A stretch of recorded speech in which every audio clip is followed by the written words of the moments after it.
Hey geometry students, if you're absent on Tuesday or Wednesday, this video will cover everything. However, if you were in class, you should still fast forward in this video to the last two examples. Again, everybody should fast forward and watch the last two examples. Quick summary of what we covered on Tuesday. So in section 2.3, you do not need to know the names of these postulates. I would just do a quick scan of the textbook in section 3, and these are some of the ideas you'll see that we do want you to be familiar with. Starting with this one. Through any 2 points, like A and B, there's exactly one unique line. Call the notation would be the 2 points on the line with that line symbol on top. Okay, another big idea, if two lines intersect, like this green and blue line, then they intersect at exactly 1 point. Another idea from section 2.3 is that any three non-collinear points determine exactly one unique plane. So see this sheet here, it goes on forever in all directions. It's a flat surface, that's a plane. If A, T, and C are not collinear, then exactly one plane will be able to touch all three of them. So any three non-collinear points determine exactly one plane. If the 3 points were all in the same line, then we can't say that. They have to be non-collinear. And then they determine exactly one plane. Okay. Remember, we can call this plane CAT because those are three non-collinear points in the plane. That's how we can name it. When two planes intersect, the intersection is a line. So if these were two planes, and remember they go forever, but if we just looked at two parts of the purple plane and the gold plane, they would intersect at this line, because when two planes intersect, they intersect at a line. Okay, the last thing we're going to take a look at in this section is number 5, the definition of perpendicular. This is the picture perpendicular over here. The yellow line and the purple line are perpendicular. You can see this little blue box means that they formed right angles. So this is actually the definition of perpendicular lines. Line K and line MA are perpendicular if and only if they form right angles. This is the definition, and this is a good opportunity to review what is this word IFF, if and only if.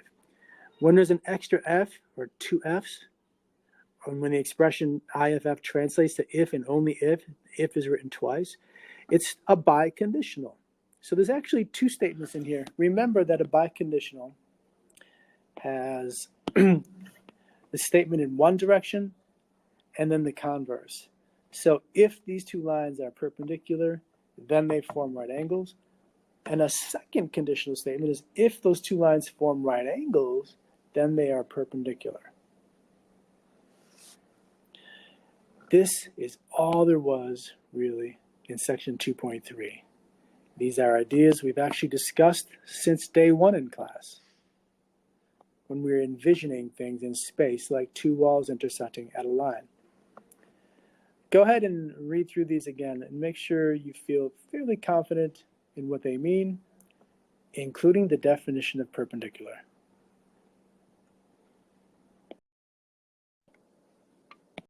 All right, in section 4, algebraic reasoning, this is going to feel very familiar because we're going to ask you to solve an equation like 3 times the quantity x minus 4 minus 7 equals 50.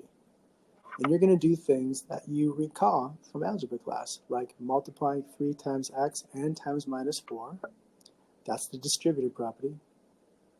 Combining your like terms or simplifying terms. Getting rid of minus 19 by adding 19 to both sides of the equation. Always remember, algebra is a bunch of BS. Both sides. If you add 19 to the left, then you have to add 19 to the right. And then we divide both sides by 3, leaving us with x equals 23, our final answer. We've solved the equation. Well, in geometry, we've been working on logic and deductive reasoning. And so when we do steps with deductive reasoning, we're also going to give reasons that justify why we did what we did. So the very first reason that we'll always give when we do what we're going to call a two-column proof is given, because the problem has to start somewhere. You are given with a problem to start with, and so the justification for this blue line is that it was given to us. Now, this next step, what allowed us to do that was the distributive property. Then when we combine like terms, we're calling that simplify. So this is the reason that allowed us to come to this line from this line. We simplified those like terms. Next, when we add something to both sides, that's called the addition property of equality. And then when we divide both sides, that's called the division property of equality. So something we are learning in section 2.4 is that when we set up an argument of reasoning, we will be giving the reason or the justification for each step. All right, that's an intro to section 2.4. So as we get deeper into doing these steps with reasons, we need a list of all the possible reasons that we can use so far. All right, here we're going to generate our list of reasons that we can use for justifying each step. So, first four are these properties of equality, which we'll abbreviate with POE for properties of equality. When we add the same exact thing to both sides of the equation, that will be the addition property of equality, or the addition POE property of equality. When we subtract the same exact thing from both sides of the equation, that will be the subtraction property of equality. If we multiply both sides of the equation by the same thing, that will be the multiplication property of equality. And if we divide both sides of an equation by the same thing, we will be using the division property of equality. So what are some more reasons that we'll be using in these deductive reasoning problems? Well, number 5, the distributive property. Number 6, sometimes we'll just say simplify. That's whenever we combine like terms. Number 7, we might use substitution that you're familiar with. And then the last 3 are kind of new. They are the reflexive property of equality, the symmetric property of equality, and the transitive property of equality. What do they mean? The reflexive property of equality means any number is equal to itself. So if A is a number, it will be equal to itself. The measure of angle B will be equal to itself. Anytime you say that something is equal to itself, that's the reflexive property of equality. The symmetric property of equality says if E is equal to F, then you can flip it around and say that F must be equal to E. So whenever things just trade places, it's like flipping, like reflection symmetry. When they switch places, we're using the symmetric property of equality. And finally, the transitive property of equality is used whenever we say, when we know H is equal to M and M is equal to P. Or in other words, if H equals M and M equals P, then it follows that H will equal P. You can think in terms of numbers. If M was 7, then H would be 7. And if M was 7, then P would be 7. And if H and P are both 7, then H is equal to P. It's kind of like a train, where the beginning of the train might be H, and it's hooked up, think of the equal sign as a hitch, to train car M. And train car M is hitched up to the caboose P. So when the head of the train moves, the caboose moves. H is linked up through hitches of equality to P. H is equal to P. So we've got our 10 different reasons we can use when we do these problems, and we're going to do 2 examples in this video. All right, for this first example, the reason for this first statement is that it was given to us. Next, we multiplied -4 times x and -4 times a -3. The reason, distributive property. Next, we might notice that 13 and 12 are like terms, so we'll combine them. 13 and 12 is 25, so 25 minus 4x equals 12x minus 7. When you combine like terms, we say that the reason is we simplify. All right, there's a lot of directions we can go next. This is going to get rid of this constant -7. So if you do the same exact thing to both sides, and on the right, when you add 7, you're left with just 12x, and on the left, when you add 7, you're left with 32 minus 4x. If we added to both sides, the reason is the addition property of equality. Okay, what might we do next? Next, we might add 4x to both sides. And if you do that, then this -4x and 4x cancel each other out. So on the left, we're left with 32. And on the right, we're left with 16x. So to get to this statement, we use the addition property of equality when we added 4x to both sides. Next, I think you see where this is going. We'll divide both sides by 16. The right side divided by 16 is just x, and 32 divided by 16 is 2. So what gave us a right to go from here to here? The division property of equality. And that problem's done. All right, in this last example, we're going to do something with angle dog. All right. What we're going to ask ourselves to do in this problem is find the measure of angle dom.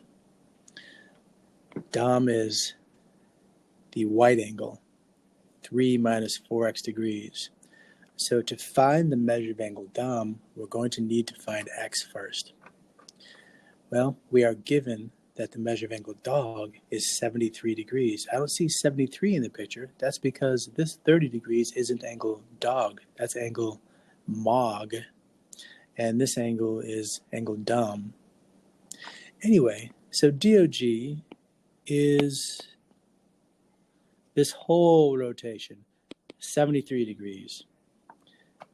If you know that, can we find the measure of angle dom? Here's what our proof might look like. We'll start by just saying what was given is this picture and all this information. That's given. Then what should we do? A hint is purple plus green equals dog. That is, the purple part plus the green part is equal to the whole. Part plus part over a whole, that's the angle addition postulate. So we got the white part plus the green part, and that's equal to the whole. The reason? Angle addition postulate. If you just say part plus part equals whole, that is excellent. But now what should we do? Well, remember, we're trying to find the measure of angle dom, and that's the white one. So we need to know what x is. So let's solve for x. What should we do next to solve for x? I see a constant term 30 and 3. So 3 and 30 is 33. 33 and the minus 4x equals 73. When you combine like terms, that's simplified. Be careful. Do not think that this gets distributed just because there's parentheses. Distribution doesn't happen when you add to a group. It only happens when you multiply by a group. So there's no distribution happening here. We don't even need those parentheses. They don't make a difference. So we simplified 3 and the 30 is 33. All right, next. Next, we will subtract 33. Notice it's gone because we subtracted 33 from the left and we subtracted 33 from the right. That's how we got 40. So since we subtracted on both sides of the equation, that was the subtraction property of equality.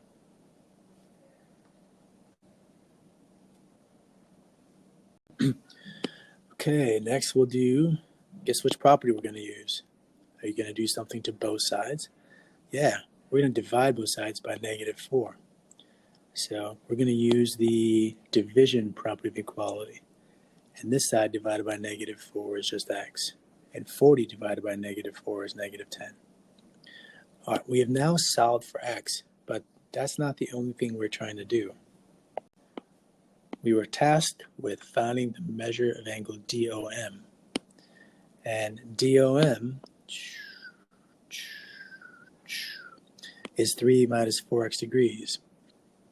So here's how we're going to handle this. The measure of angle DOM is 3 minus 4x degrees. That's in the picture. That is given.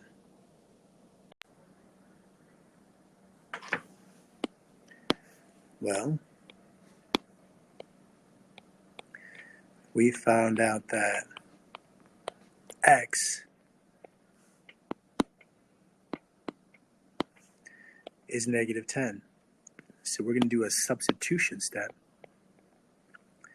And we'll rewrite it right where there's an x in this expression. So our reason for step 7 is the substitution property. We can say the substitution. We can abbreviate. Finally, 3 minus 4 times -10 is 43. So the measure of angle DOM is 43 degrees. And what we did in that step when we did the arithmetic is simplify. And this is what they asked us to solve. So keep in mind, when you're doing one of these deductive reasoning problems, we could call this a proof. We're always trying to get to a destination. And so it's good to know what your destination is. So before we started anything, we know that we need to end up at the very end with knowing what the measure of angle DOM is. That's our destination. And then you can start to ask, well, based on what's given, how will I determine the measure of angle DOM? And you recognize that it's this angle, and we need to know x. So you're like, we need to somehow find x. And always be on the lookout for a part plus a part equals a whole. So part plus part equals the whole 73 degrees. Then we can do the algebra to solve for x with these reasons. And then we can substitute our -10 in for x right there and simplify to find our final answer.